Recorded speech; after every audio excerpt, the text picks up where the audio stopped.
예, 폭력 조직 칠성파 시청자 여러분도 한 번쯤 이름을 들어보셨을 것 같은데요. 국내 최대 폭력 조직이었던 칠성파 부두목이 지명수배 6년 만에 붙잡힌 사실 YTN이 단독 보도했는데요. 취재기자와 함께 알아보겠습니다. 어서 오십시오. 네, 사회부 김평정 기자 나와 있는데 우선 검거 당시 상황이 담긴 영상을 확보했다면서요? 네, 맞습니다. 저희 취재진이 YTN이 단독으로 확보한 영상인데요. 예. 영상을 다시 보면서 이야기 나눠보도록 하겠습니다. 예. 언제 붙잡은 거죠? 네, 저 때가 지난 3일 저녁인데요. 예. 장소는 서울 방배동에 있는 카페 앞이고 해가 져서 어둑한데 경찰들이 지금 카페 앞으로 모이는 모습 보이시죠? 예. 저렇게 경찰들이 모였다가 카페 안으로 들어가게 됩니다. 검거하기 위해서 이제 안으로 진입하는 모습이군요. 네, 그렇습니다. 조금 뒤에 이제 한 남성이 경찰에 둘러싸여서 나오는데 저 남성이 바로 칠성파 부두목인 43살 정모 씨입니다. 정 씨는 지인과 커피를 마시고 있었는데요. 정 씨의 얼굴을 알고 있는 누군가가 경찰에 신고했습니다. 정 씨가 별다른 저항 없이 순순히 연행됐기 때문에 경찰이 카페에 들어가서 정 씨를 데리고 나올 때까지 7분 정도밖에 안 걸렸습니다. 예. 화면상 격투가 벌어질 줄 알았는데 격투 같은 건 없었군요. 네, 순순히 연행됐습니다. 예. 별다른 저항이 없었고요. 예, 수사본부가 어디에 지금 마련이 되어 있습니까? 네, 부산지방검찰청입니다. 네. 수사본부는 부산지방검찰청에 마련이 되어 있고요. 정 씨가 3일에 붙잡혔고 바로 그 다음 날에 부산지검으로 압송이 됐습니다. 검찰이 바로 구속영장을 청구했고 법원이 풀어주면 도주와 증거인멸 우려가 있다고 보고 영장을 발부했습니다. 따라서 지금 정 씨는 검찰에 구속된 상태고요. 검찰은 범죄단체 조직 혐의 등을 입증하기 위해 정 씨를 계속해서 수사하고 있습니다. 예. 칠성파 하면은 이제 국내 최대 폭력 조직으로 이제 유명한데 이 부두목 잡은 게 어떤 의미가 있는 겁니까? 일단 그 폭력 조직이 조금씩 와해가 되고 있었다고 보고 있는데 예. 다시 세력을 규합할 가능성은 언제든지 남아 있거든요. 예. 부두목이라는 지위가 굉장히 중요하고 또 정 씨가 조직을 다시 규합할 구심점이라는 게 무척 중요합니다. 예. 그래서 수사당국도 정 씨의 신병을 확보하기 위해 계속해서 노력해 왔던 거고요. 칠성파가 현재 지금 두목 자리가 비어 있는 상태입니다.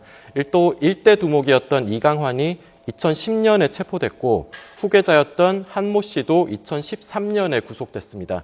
여기에 간부급들도 대거 붙잡히면서 조직이 크게 흔들렸는데 중심을 잡아줄 인물로 정 씨가 유력했던 거죠. 이번에 정 씨가 잡히면서 폭력 조직을 수사하는데 검찰이 더 유리해진 측면이 있습니다. 예.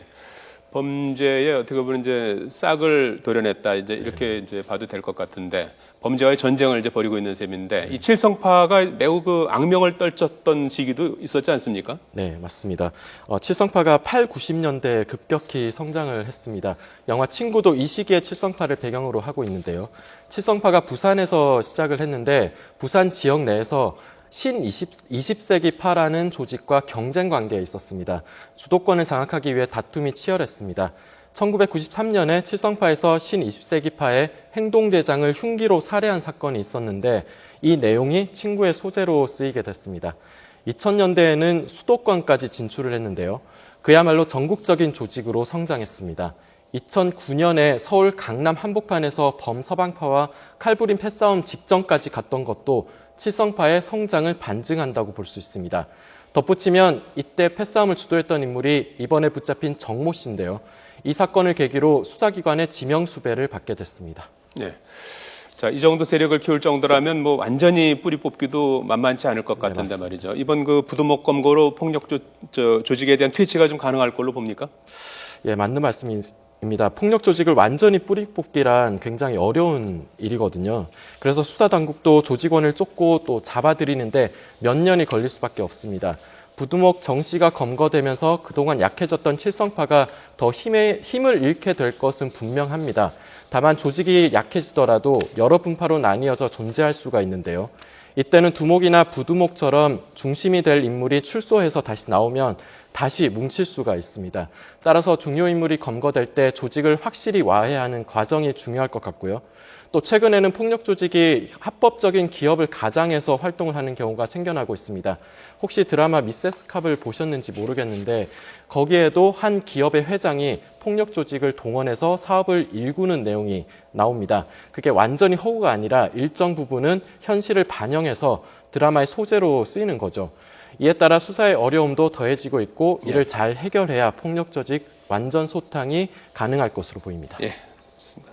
사회부 김평정 기자였습니다. 잘 들었습니다.